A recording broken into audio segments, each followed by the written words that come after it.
Hi, good morning, everybody. How does one follow that? That was so inspiring. It actually blew me away. I was just sitting there going, wow, that was really inspiring. So it really is a privilege to be on this platform, to be amongst speakers like we've been listening to this morning. So I just want to quickly, just also what I'm dealing with for myself. Can we just do a check-in? I just want to check in with you and what it is that you're feeling. So I just want you to quickly close your eyes, take a deep breath in. Okay, you don't have to close your eyes. And just check in with how you're feeling. And what are you feeling?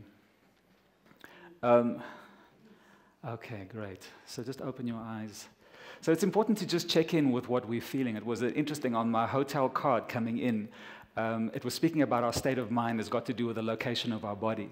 And it's important that we just check in with what we're feeling. And for me, I'm feeling quite anxious being on the stage.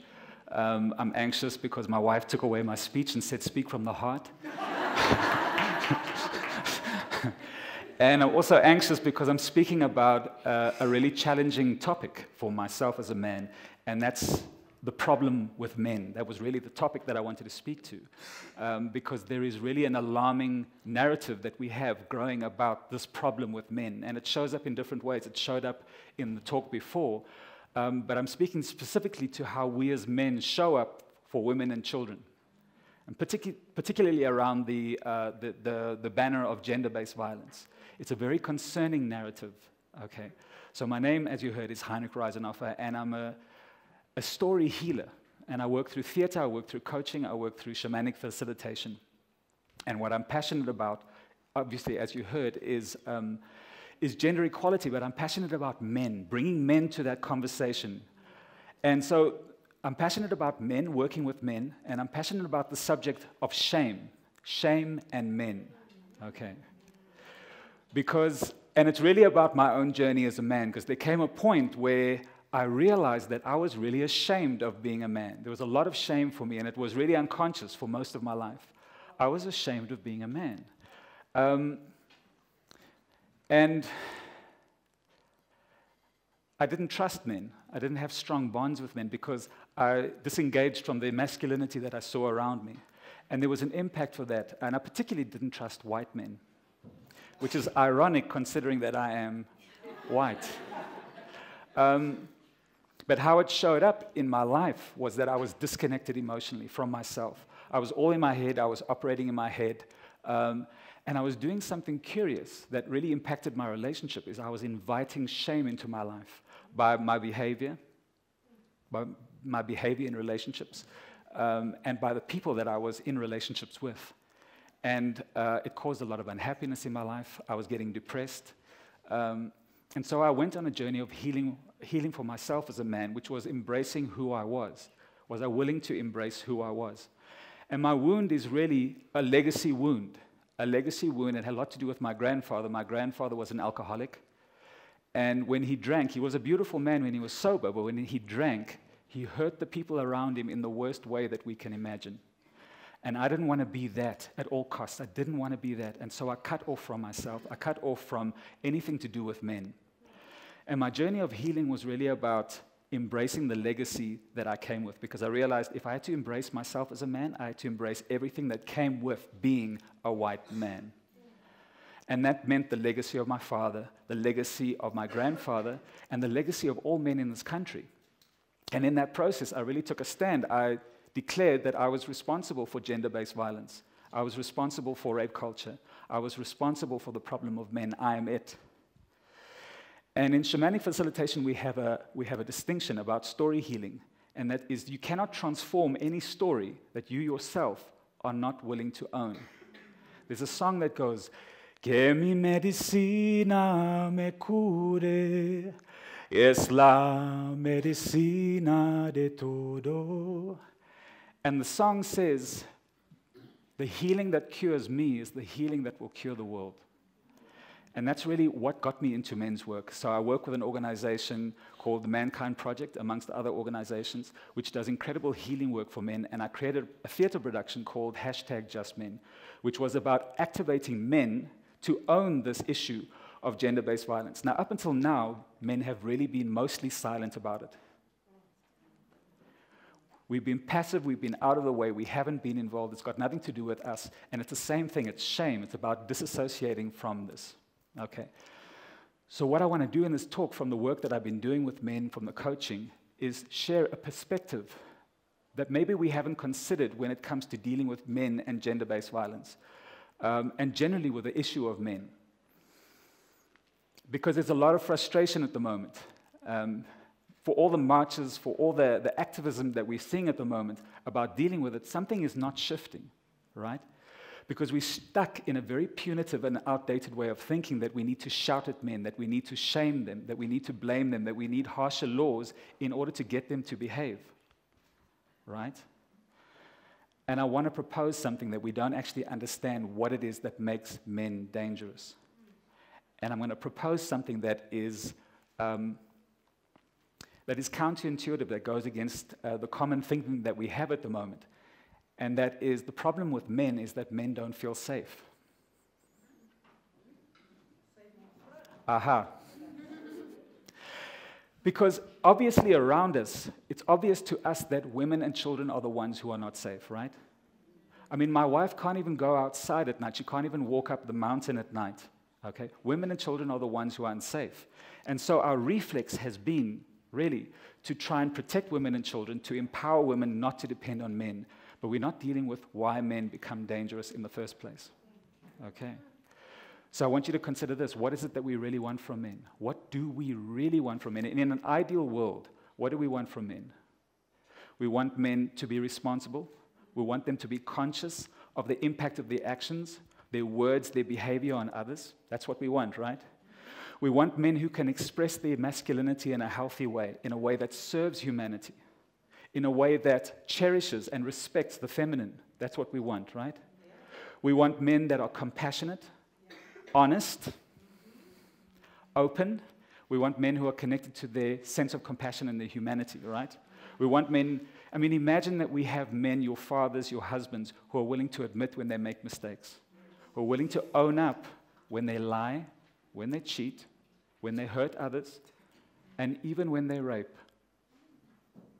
Imagine men who are willing to deal with their wounds, who are willing to speak about their own pain, who are willing to reach out for help, instead of suppressing it, pretending it doesn't exist, and then it comes out in aggressive behavior against others, or it turns inward in self-destructive behaviors like addictions, which is what we see a lot of. Imagine men who are willing to cry. Now, that's what we want from men, right? But we don't see that in the world around us. For the most part, we don't see much of that. Not in this country. And why is that? So I want to share something with you, and that's an insight that I've gotten from working with a lot of men. When men get to drop that mask, when men get to actually deal with themselves, men have that instinctual ideal nature within them. Men want to be that. Men want to be authentically connected. Men want to serve and be responsible. Men want to be open. Men actually want that. And yet it doesn't happen. Why? Because it's not safe to do that. It's not safe to be that way as a man. Okay? Because what we've been taught something else. We've been taught that our reputation and our accomplishments is what defines us as a man, and that we must protect that at all costs. We're taught that a man needs to get the job done no matter what. He needs to win, he needs to succeed, he needs to fight, he needs to battle, he needs to have. That's what we are taught as men. And what we are taught in the process is to cut off from our feelings, from what it is that we feel, and from that inner nature of ours. And we go into our heads, and that's where we live. And so most of the men I will speak to, if I ask you what you feel, most men will talk about their thoughts and their beliefs and their opinions, but they won't tell you about what it is that they feel. Most men don't even know what they feel really in terms of core emotions. The men are very silent here, and the women are going, Because women know, because women are the ones who are trying to connect with us, and they struggle to connect with us because we're so busy in our heads.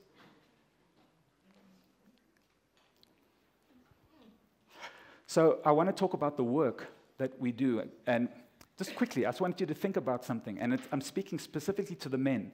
How many men within themselves right now, sitting here, if you check in, have unexpressed grief, unexpressed wounds, have things that you did that you're ashamed about, that you've never spoken about and never dealt with, have longings and dreams that you've never spoken about or dealt with because you've kept it inside.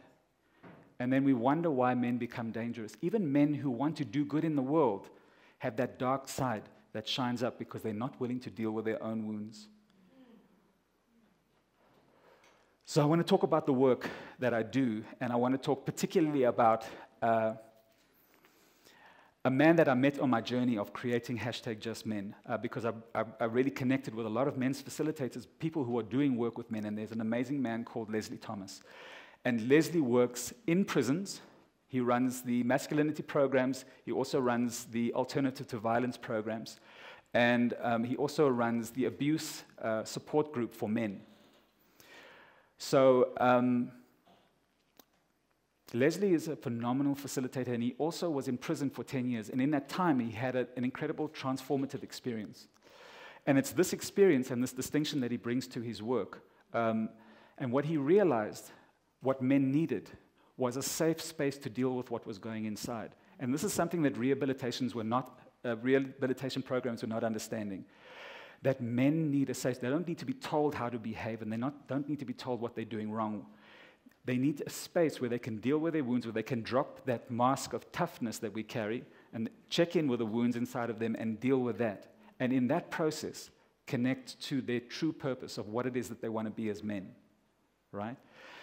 And the reason why I speak about Leslie, apart from the fact that he's really the hero of my story, because he's on the ground working with the people that we call perpetrators and abusers and convicts, is the measure, the statistics. And because before Leslie and his men and his team were working in prison, the reoffense rate for prisoners who would be released from prison, would reoffend and be back within a year or two, was 40 to 50%.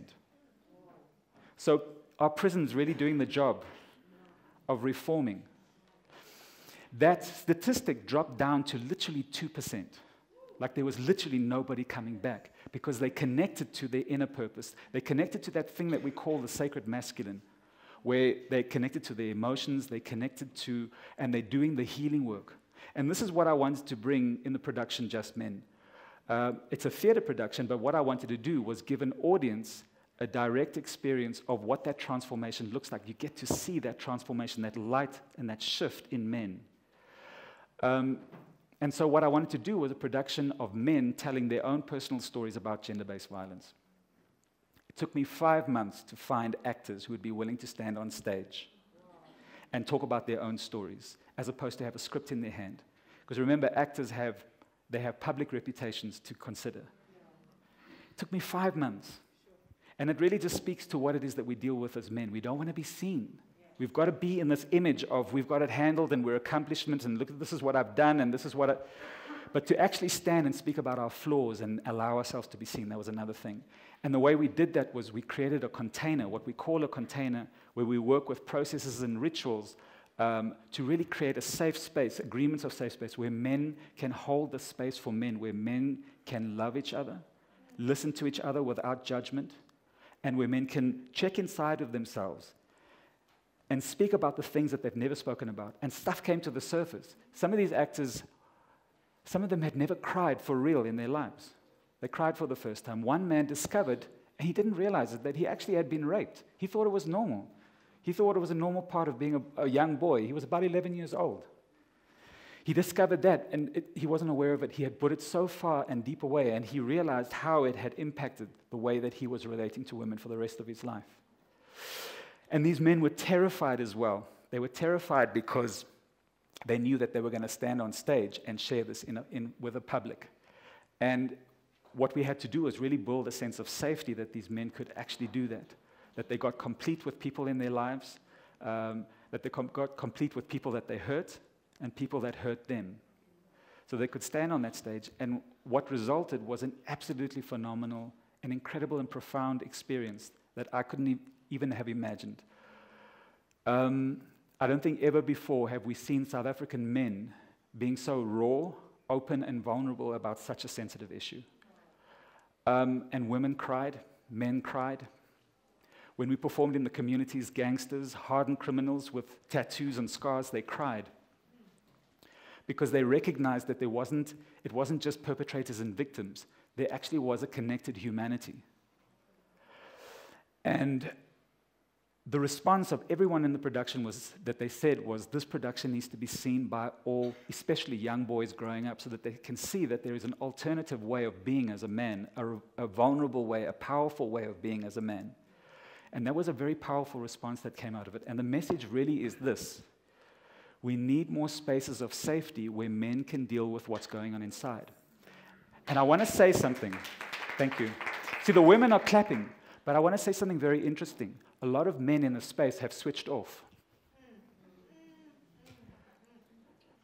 And this is the challenge. A lot of men in this space have switched off. The women are absolutely engaged, and a few of the men have switched off. And this is the problem that we're grappling with. When it comes to that space of being willing to look at what's going on inside, men withdraw. And they say, wait, that's got nothing to do with me. As long as I'm not doing things like that, right? It's got nothing to do with me. And that is why men have been so absent. And what it is that we need from men is men to get into those spaces so that men can learn to be safe with men. Where men can engage those spaces. We need to invest in those spaces. We shouldn't be waiting for women's organizations to be doing the work, which is what we've been doing. Women's organizations have been trying to heal men. Men need to be healing men. And they need to do that by first transforming themselves, by first connecting with themselves and dealing with their own wounds. And I use the example of Bill Cosby because he's a man who made a huge amount of difference. He really wanted to change the world, but he didn't deal with what was going on inside of him. He didn't transform himself first. And so that's why I say the principle of story healing is you can only transform a story that you yourself are willing to own. And men need to own this issue first in themselves. We need to be the change that we want to see in the world. Thank you very much.